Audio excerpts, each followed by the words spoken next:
Vivekananda academy बुलाड़ा के YouTube channel में। साथियों, जैसा कि मैंने कम्युनिटी टैब के अंतर्गत बोला था कि मैं नवीन हिंदी व्याकरण एवं रचना कक्षा 9, 10, 11, 12 की पाठ्य पुस्तक का सॉल्यूशन चालू करूँगा। और आप सभी के जो कमेंट्स देख करके मुझे बहुत अच्छा लगा और आप सभी ने बोला कि आप जल्द से जल्द इसको चालू करवाइए ताकि सभी बच्चों को फ़ायदा हो सके। तो साथियों, ये जो हिंदी नवीन व्याकरण रचना है ये मैं शुरू करवा रहा हूँ। इसका ये पहला वीडियो है और हमें उम्मीद है कि आप लोगों को ये वीडियो बहुत अच्छा पसंद आएगा। और भी अगर कोई कमी रह जाती है तो आप लोग कमेंट बॉक्स में ज़रूर उसको करेक्शन करवा दें साथियों, क्योंकि ये किताब पुरानी है तो हो सकता है इसके अंतर्गत कोई समस्या या कोई गलतियाँ ज़रूर हो। और साथियों, आप लोग अगर चैनल पर नए हैं तो चैनल को सब्सक्राइब ज़रूर करें साथियों। तो आगे बढ़ते हैं इसके अंतर्गत ज़्यादा समय ख़राब नहीं करके। तो साथियों, ये संस्करण 2013 का मेरे पास अवेलेबल है, ठीक है। और ये सरकारी स्कूलों में पहले चलता था, इसका नया अपडेट वर्जन भी आ चुका है तो उसको भी हम जल्द से जल्द सॉल्यूशन करवाएंगे।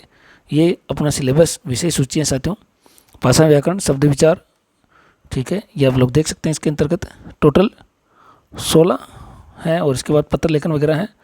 तो यहाँ तक अपन 15 टॉपिक तक इसको कंप्लीट यहाँ पे आज जो है, आज मैं पहला टॉपिक लेकर के आया हूँ भाषा और व्याकरण में वर्ण का, ठीक है। तो इसको अपन आज पूरा करेंगे। यहाँ पे भाषा और व्याकरण से संबंधित ये थ्योरी है वो आप लोग यहाँ से पढ़ सकते हैं साथियों इसको, ठीक है। भाषा वो साधन है जिसके माध्यम से हम सोचते हैं और अपने भाव विचारों को व्यक्त करते हैं साथियों।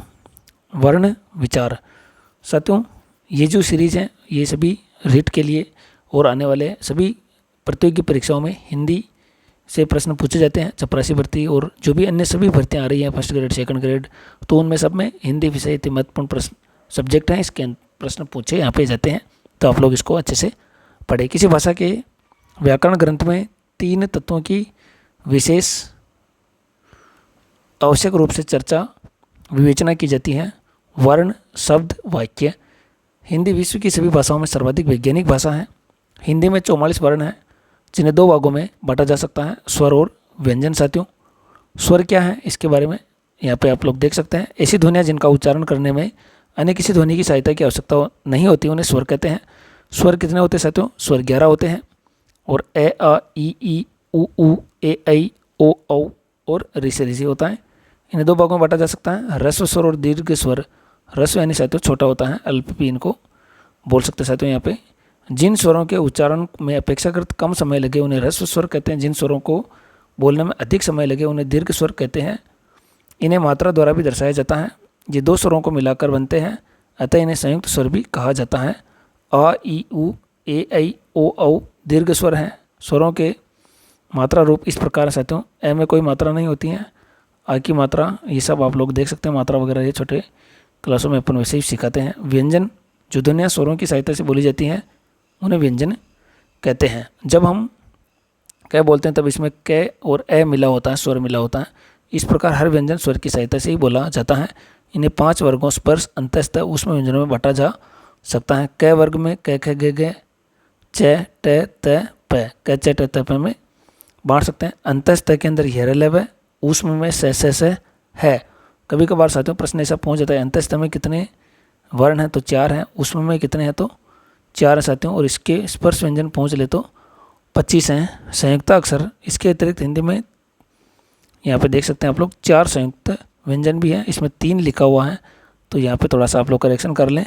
क्ष, त्र, ज्ञ, 3 तो ये इंपॉर्टेंट है ही हैं और एक श्रय भी होता है साथियों, तो ये आप लोग इसको देख सकते हैं। इसके अंतर्गत हिंदी वर्णमाला में 11 स्वर होते हैं, 33 व्यंजन अर्थात कुल 44 वर्ण है तथा 3 संयुक्त अक्षर हैं। ये पुरानी किताब है साथियों, तो आप लोग इसको अपडेट कर देवें और कमेंट बॉक्स में कमेंट करके भी ज़रूर बता देवें ताकि अपने अन्य साथियों को भी पता लग जाए साथियों, ठीक है। वर्णों के उच्चारण स्थान भाषा को शुद्ध रूप में बोलने और समझने के लिए विभिन्न वर्णों में उच्चारण स्थानों को जानना आवश्यक है साथियों। उच्चारण स्थान वर्ण ध्वनि का नाम ए, आ, क वर्ग और विसर्ग में कंठ, कोमल तालु कंठ्य होता है साथियों।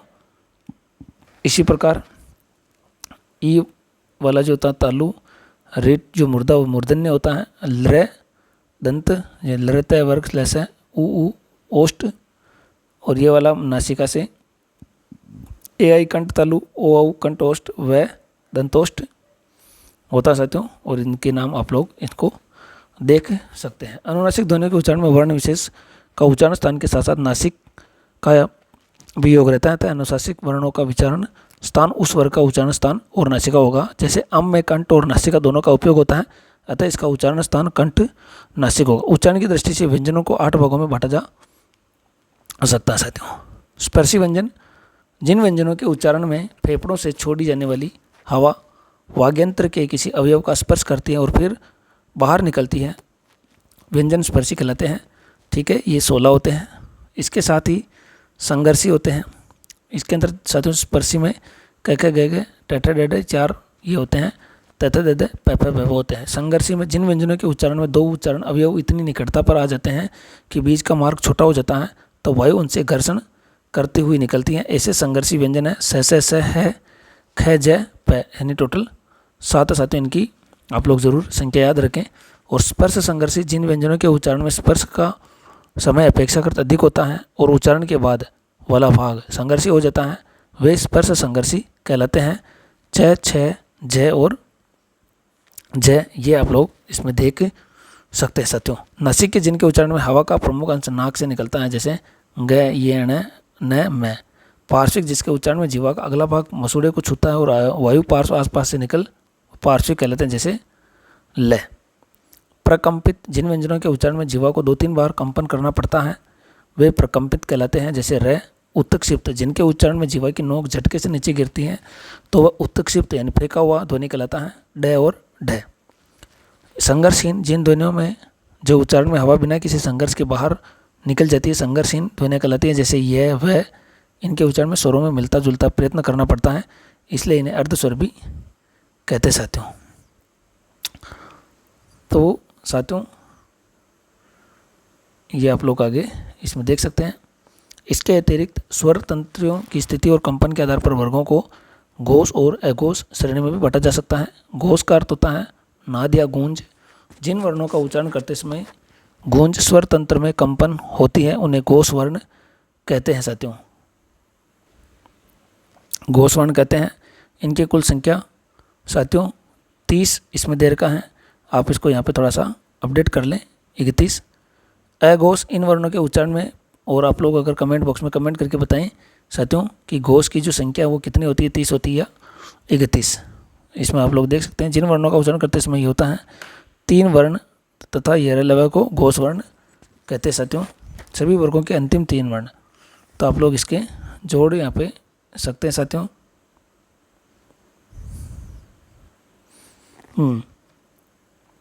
अघोष, जिन वर्णों के उच्चारण में प्राण वायु में कंपन नहीं होता है, तो कोई गुंजन न होने से अघोष वर्ण होते हैं। सभी वर्गों के पहले और दूसरे वर्ण आदि सभी वर्ण अघोष हैं। इनकी संख्या 13 होती है, तो 13 और 31 44। श्वास वायु के आधार पर वर्णों के भेद अल्प प्राण महाप्राण। अल्प प्राण में साथियों आप लोग देख सकते हैं कि श्वास वायु कम मात्रा में मुख से विवर से बाहर निकलती है। क वर्ग च वर्ग आदि वर्णों का पहला, तीसरा और 5वां वर्ण है साथियों, सभी अल्प प्राण है। महाप्राण, जिन वर्णों के उच्चारण में श्वास वायु अधिक मात्रा में मुख से बाहर निकलती है, उन्हें कहते हैं दूसरा और चौथा। ठीक है, इसमें पहला, तीसरा, 5वां इसको टिक कर देते हैं, ये दूसरा और चौथा होता है। अनुनासिक, अनुनासिक ध्वनि के उच्चारण में नाक का सहयोग रहता है, जैसे अम ये आदि। साथियों एक बार आप लोगों को और बता दूं, चैनल पर नए हो तो चैनल को सब्सक्राइब जरूर करें साथियों, क्योंकि ये सारी जो मेहनत है वो आप लोगों के लिए की जा रही है और ये भी फ्री की जा रही है, तो आप लोग भी फ्री में सब्सक्राइब जरूर कर लें। और कोई साथी अगर मेहनत को देख करके लगता है कि चैनल को ज्वाइन करना चाहिए, तो आप लोग चैनल को ज्वाइन भी कर दें, क्योंकि वहाँ पे प्राइम वीडियो डालने का मैं विचार कर रहा हूँ। और ज्वाइन करने के लिए जो सदस्य का चार्ज है वो केवल और केवल मात्र 29 रुपये प्रति महीने का है, तो आप लोग इसको भी ध्यान में रख करके जो है ज्वाइन कर सकते हैं। देवनागरी लिपि तथा हिंदी वर्तनी का मानकीकरण, तो इसका ज़्यादा आप देख सकते हैं। देवनागरी लिपि का निर्धारित मानक रूप, स्वर मात्राएं वगैरह ये आप लोग देख सकते हैं, अभी अपन जो पढ़ रहे हैं।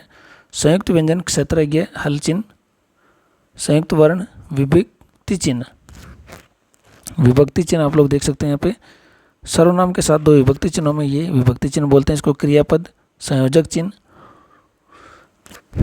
द्वंद्व समास में पदों के बीच संयोजक चिन्ह वगैरह ये आप लोग देख सकते हैं। अवयव, तक, साथ इत्यादि अवयव सत्प्रता होते हैं, साफ के साथ यहाँ तक। अन्य नियम वगैरह आप लोग देख सकते हैं इसमें। हिंदी में कुछ शब्द ऐसे हैं जिनके 2-2 रूप बराबर चलते हैं। और ये तो साथियों ये अपना जो पहला टॉपिक था वर्ण का, ये मैंने आप लोगों को पूरा करवा दिया है।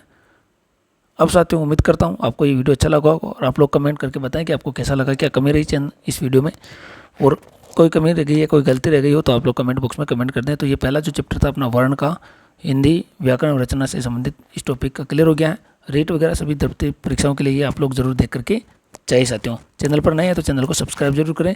मिलते हैं अगले वीडियो में, तब तक के लिए जय हिंद जय भारत।